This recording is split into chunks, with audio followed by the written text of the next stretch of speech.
ফটিকছড়ি এলাকা মাইজভান্ডারের বড় পীর, ওখানে এত বড় কুতুবুল আলম আল্লাহর বান্দা যখন পানির পুকুরের কিনারায় বসে আল্লাহর নামের জিকির শুরু করছেন, লা ইলাহা বলে যখন ডান দিকে মাথাটা ঘুরাইছেন, ইল্লাল্লাহ বলে যখন বাম দিকে ধাক্কা দিলেন, নদীর পানি ডান দিকে উঠে আবার ইল্লাল্লাহর সাথে বাম দিকে চলে গেল।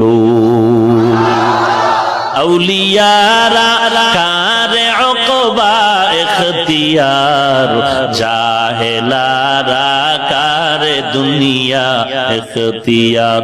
নাইলে মোমেন সোয়ে মোমেন নিশাওয়াত, নাইলে কাফের সোয়ে কাফের নিশাওয়াত।